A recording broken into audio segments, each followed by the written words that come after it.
This week on the 77% Street Debate. There's been a radical change being a woman in this country. However, it's very important to also question exactly what does actually those numbers represent and what are the women in those seats actually doing. 7 years ago, I was like my sisters, questioning MPs.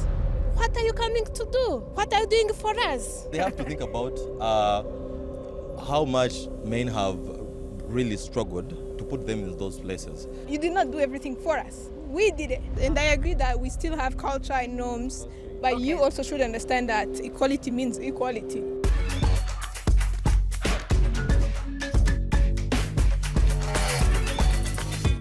Hello and welcome back to the 77%. This week we are in Kigali, Rwanda, also known as the land of 1,000 hills. More recently, it's come to be known as the best place for women in politics. And that's because over 60% of parliamentarians here are women. That's compared to just over 20% globally. So you can see what the big deal is. But we're here to investigate if there's a trickle-down effect. How do the women in this country feel about that? Has there been any change? And what can we as the rest of the globe learn from this country? Who else to help me answer those questions? But some Rwandans, and today we're going to begin with a member of parliament. Just give us a talk back in history. How did we get here? How did we get there? It all started by political will to change things. You know, our country is marked with a dark history of genocide against Tutsi, where millions of population were killed because they were Tutsi. So when the genocide was stopped, big measures were taken to transform the country. So it started by eradicating in a country whatever discrimination exists. So it started by implementing good policies, bringing women on the table because they were the part of the population that also wanted to have justice. Yeah. So just for the benefit of our audience who's global, the genocide against the Tutsis left a big part of the population unfortunately murdered, and nearly 60 to 70% of the remaining population were women, right? So before that, what was the state of affairs for women in this country? How was it like? Yeah, so first of all, women couldn't own land, they couldn't inherit it. So if suppose there was a widow and her daughters, none of them could own land, even when they owned it before, when their father was still there. Also, you needed a written permission or consent by your husband to get a job or to open a bank account. Excuse me? Yeah, that's how far we were. So on the land issue in 2019, surprisingly, more women owned land than men. Wow, so there's been a radical shift, you would say, since then. Okay, Jean-Baptiste already wants to speak to me. So Jean-Baptiste, by the way, he runs an organization that empowers men to close this gender gap. You had something to say to me, yeah? Our organization don't only empower men, but also women. And from our history, women were left behind. And the Rwandan government saw that empowering women is the best thing to do because women have many talents and most of women ignore that. Okay, I'll come back to you on what the sentiments of men in this society are today, but let's come back briefly to just where we are as women in this country today. How would you describe the state of affairs for you guys? When I was younger, there were less women driving cars. I remember when I was young, I used to count 3. There were 3 women. I remember the colors of their cars. So I used to clap whenever they would pass by. And now you can't. Yeah. It's too many. You would spend the whole day. Okay, Moses, speak to me about it. I think that it's true, like since growing up and now that we're here, there's been a radical change being a woman in this country, right? You see, even the space for us to have this conversation, it's a platform that most countries do not have the privilege to experience, and the political will, but also let's not forget that part of the reason why there was a political will to give rights and equality for women in this country is because women are fundamentally the right population or demographic if you want to do peace and reconciliation. True. And it has been proven, if we wanted, especially after the genocide, women have contributed 60% of what conversation and building this country the way it is. Yeah, and of course this was ratified in your constitution. It's now in law, and since 2003, that's when we've seen the numbers rising. But obviously it takes a lot to change a population's thinking in order to adapt these policies. So how has that transition been? It was not easy, but it was necessary. Many women were head of family, were raising children, were taking care of traditional roles that were assigned to men. So it was actually justice to take them on board to rebuild the country together. So as our president, His Excellency Paul Kagame has said, you cannot leave women behind. The progress of women is the progress of us all. Okay, Aisha here from YWCA. You were snapping. Yeah, Tell it me, is tell me. sounding like if we have arrived while we are still on our way. Like, it sounds like women in Rwanda, they have reached at the top, but we are still struggling. Okay, we're going to talk about give me a second. We're going to talk about the limitations. We'll talk about the limitations just now. And because you brought it up, let me come back to Jean-Baptiste. Because when a system is overturned and the men needed to give women permission to do basic things like have a bank account, and now they're your members of parliament, how are the men adjusting to this new life? So we started by transforming the system, the society, from top to down. Do you know our mindset, our attitudes are shaped by the social and cultural norms? I say harmful ones. So we started by changing the laws, policies, strategies that bring women from behind to The forefront. the forefront. Okay, but let me hear from some other men here, because I want to know, if you were raised in this country by, say, men who enjoyed a patriarchal system, how are you different from, say, your father's generation or your uncles? I think we're raised in the situation where our mothers are everything. Our big sisters were like our mothers, and our mothers were like our fathers. Yeah. So they are everything to us. We're against with anything which put them behind. So you're definitely new mind, new thinking, new generation. But Aisha, before we come back to you, Glory, you had something that you wanted to say earlier, the limitations, that it might sound nice on the surface, but there's still a long way to go. Talk to me about that. First of all, we'll talk with the mindset for women themselves. There are some women at the ground who thought that this policy of gender equality and it's a vice versa. It's a revenge time for men. And there are men who think it's not gender equality, it's women's empowerment.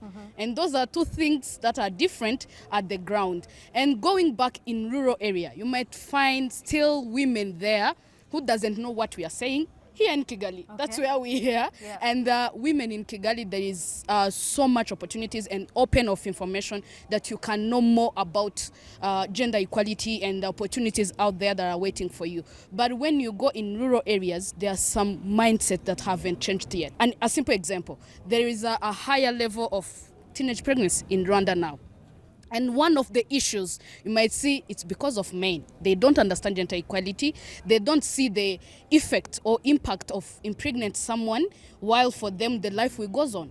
Like, we got pregnant and I will continue with my life. If I'm a student, I'm still studying. I'm not stopping. But you're going to stop and take care of your child. So we still have gaps of mindset, first of all, to both men and women. Okay, I want to come back here to Boza and first Sandrine, because we heard the issue of sexual and reproductive health rights, particularly in rural areas. Is this one of the areas where you feel could definitely use work? Yes, I feel like discrimination and violence and everything is still a hindrance to gender promotion. And here, I mean, yes, we do have rights for women and we do have the policies, the laws, but it's still not detailed. Okay. Like, for instance, we see in companies, in organizations, even in the government, we see discrimination of different sorts. We see sexual harassment, we see sexual assault, and it's still not taken as hard as violence. Okay. It's still denied. And I think this is one of the biggest gap, which is still putting a woman behind. All right, so the justice system needs to catch up, one of the areas. And I wanted to add that congratulations, Rwanda, for 61%, because representation is very important for young girls who are growing up to know that they can make it into those rooms. However, it's very important to also question exactly, which is the topic of today, what does actually those numbers represent? And what are the women in those seats actually doing? Because we usually misunderstand numbers, because you think if a woman is in a position, they represent women, but because which is not, because just I'm a woman. It's like if you see a woman who's leading a certain company, it does not mean that everything, the decisions they're making them for the sense of women. But I want Hold on. Great question, because we have a woman. I wanted to add that a lot of times when it comes to Rwanda, we talk about 60, 60, 60. But then the position in the government does not only stop in the parliament. So we have to talk about senior government position, general directors in ministries, permanent secretary, directors of units. And this position, all of them, apart from the current constitution of 30%, all of them stops from there to triple down. So which means that we need to compare numbers in terms of and not use some of the numbers with tokenism to be like, this is a success. Okay. So where are the women in other positions? All right. Okay. There was a question. Give me a second. I'll come to you, Glory. But there was a question directed to you, right? Which is, there are the women in those seats, which is yourself. But what are you doing for the women? 7 years ago, I was like my sisters, questioning MPs. What are you coming to do? What are you doing for us?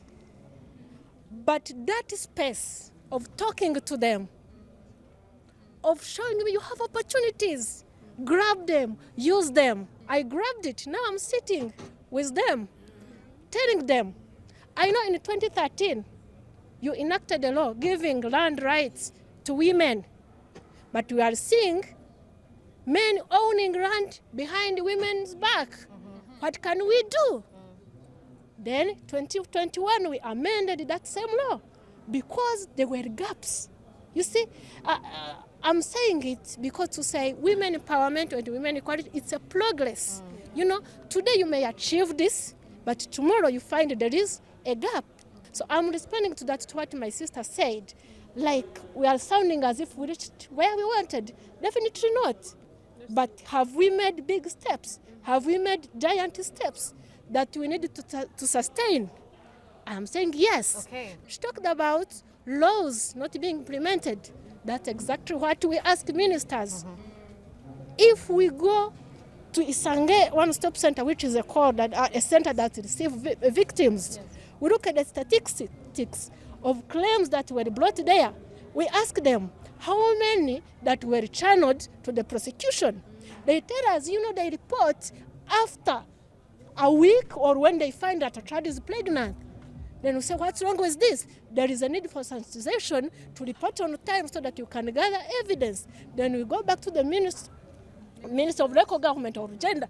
Do you sensitize citizens about reporting, timely reporting? So which means that laws are there.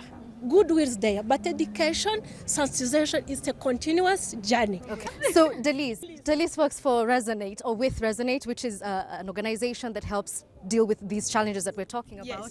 Yes. We spoke about just now sexual harassment in the workplace, and there's something that you mentioned which is called the confidence gap. Do the women believe that they belong in these positions? And not just the members of parliament, but like CEOs, directors. Do they own that? That's what I was about to say. The quotas that we have, so we'll have 30% of women in whatever position you're supposed to be in, yes. But because we grew up in a patriarchal society where everybody tells you you don't deserve to be there, or you don't have anybody who looks like you there. So you are in a room, we were talking about this earlier, you're in a room, you're just one woman, 30 men, what can you say? And everybody will go, oh, you're just a woman. So I think in addition to the policies, the child strategies, everything we're doing, we need to get the women to have that click in the mind that goes, yeah, I actually deserve this. Okay. Let me ask Glory specifically, because as a journalist, we're working in a very male-dominated sector. So how is it now adding that layer in your workplace? So journalism is like a broke career here in Rwanda. Yeah, and sexual harassment was just so high, up to like 70% of journalists had said they faced sexual harassment. But also being a woman in this career, I think there are so many opportunities. Now, sometimes you cover an event and people are like, oh, where are the women, right? So the big bosses will be like, okay, now we're ashamed. We need women on our team. There are things men can't understand, like sexual harassment. Point out any man and ask them if they understand that properly. But women can report about that correctly and accurately because, first of all, they have a friend or they themselves have faced sexual harassment. Okay. So I agree with her that yes, there's sometimes you're not confident enough because as a woman, sometimes you think maybe I'm wearing too short skirts or maybe I look too sexy, maybe let me just wear shabby, things like that. But I think that now things are changing because of deliberate effort. Yeah, it's interesting. I want to come to you because you've been raising your hand. I've heard this said that in order for you to be a good Rwandan or a good Rwandan woman, you have to espouse these values that that Glory is talking about, being demure, being conservative. Do you feel this pressure? No. Oh, good. But there's these gender stereotypes that we still have that it's not, it's not even going to be easy to take out if you're a woman here in this country. And they're like, you start being confident, and you're like, you want to do everything you're going to do, you want to have fun, Men can do that without questioning. But a woman, like a girl who goes to clubs, like, what, who does that? Yeah. I mean, like, yeah, they just take you like you're just some sort of... Let me ask Anderson to say it for you. Anderson is a musician. I think she can speak to that. Is this familiar with your life as well? It is 300% familiar with my life because I have to shoot videos, I have to stand on big stages, and every single time, even before, honestly, even when I was young, I didn't grow up thin, so I was always a bit... So being beautiful, being seen, having too much attention is a problem, but not only because... Yes, because we're women, but it also has to do with culture. Let's also be honest about that. Our culture tends to, which has nothing really to do mostly with religion. Yeah. Sometimes it's just like that. And when it comes to being on stage, I have to go through 5 people and ask them, how do I look? How my behind, how does it look and everything? Because there's a certain conversation in certain rooms I don't want to enter in, and I have to speak a certain way. But again, I love the fact that they are able to talk about progress. It's really a progress. This took time, and we're going to talk about our parents, our fathers. This was not an easy conversation. And if I can be honest, I would have loved to see if our president was a woman, how would this have happened? Because it was a man that was an ally, and he was able to speak for us. Some things they were not able to speak about. They would get angry but walk inside the houses. This would have been very different if it was a woman saying, we want equality. Last thing I want to talk about her. I'm very sorry that we're being very hard on MPs, but I will explain why. We were congratulating them a minute ago. Yes, but normally we know, they know what I'm talking about. We don't get to hear them. These women are doing amazing things, but they're very quiet. They're very silent. It has to do with our culture, I understand. And I know names have been called because I'm just standing on stage, just because I'm just singing. Yeah, I've been called names. And who is calling you these names? Is it the men or also the women? Both. But I'm begging you, please speak. The MPs, we have some problems and they keep quiet. They fix them without saying anything. So when we come, we're so frustrated. Women are frustrated at MPs, especially young generation, I'm going to be honest, because we don't know that they're doing these things. They're very quiet. Thank you so much for raising that. I had the same perspective before joining the parliament. But if we had someone here who comes to the parliament to report the news, they actually talk on all those sensitive issues that young generation, they want us to talk about it. But our young generation listening to Radio Rwanda. Yes. No, you are not. You are listening on the radio that are on here, that have hit music and everything. But I acknowledge. Okay. I acknowledge. Hold on. I acknowledge the need to develop a communication tailored to the young generation. Speaking of intergenerational, I need to move this along now. Aisha. I want to talk to my fellow young people here. We don't need to throw out every cultural thing that we have.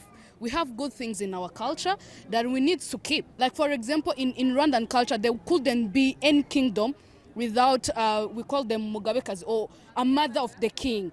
It couldn't happen. And that's one of the things that was buried on when we was promoting gender equality. All right, Jean-Baptiste. So Rwanda has to challenge, has to do many things to challenge long-lasting attitudes. Okay. But those younger generations have to understand where it comes from. I would compare it like the war liberating a country. When a war is happening, liberating a country, it ends. When it ends, there are people who were on a battlefield who know really how the battle was. Yeah.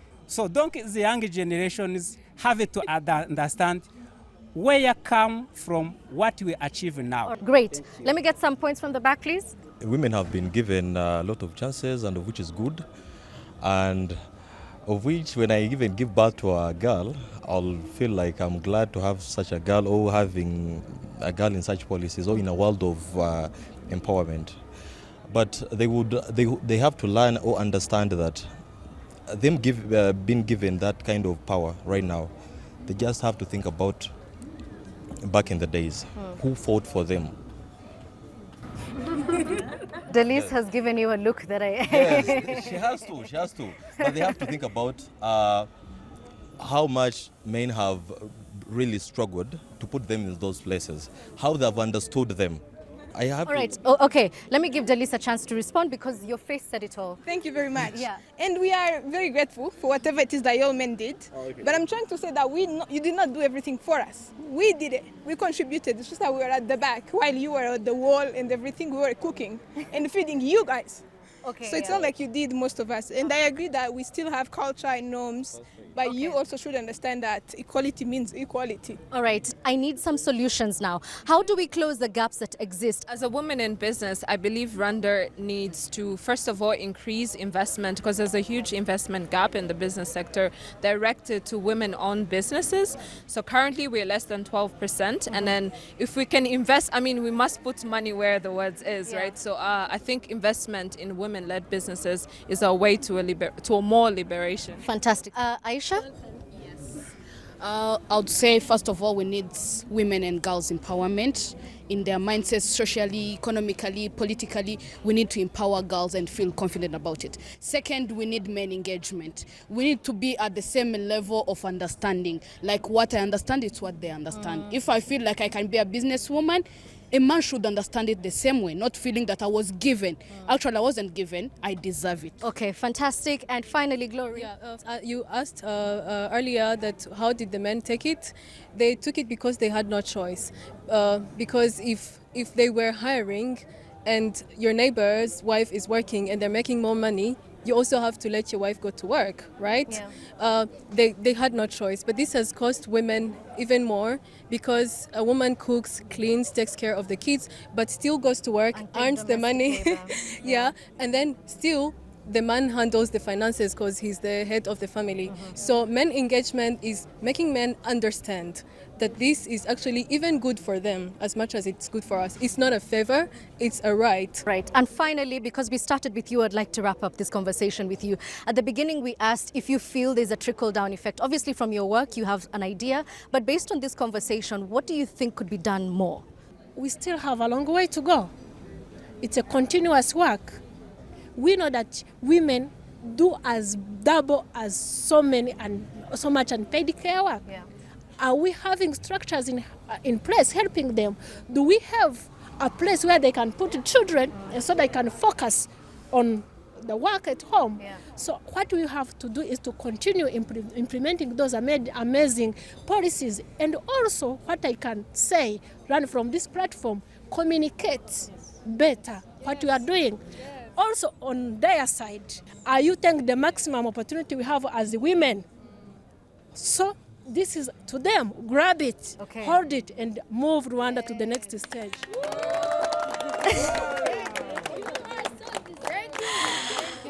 I could not think of a better place to wrap up this debate. In Kiswahili, we say kidogo kidogo hujaza kibaba. Little by little, you fill the entire space. And I think that's the message that we've heard here today.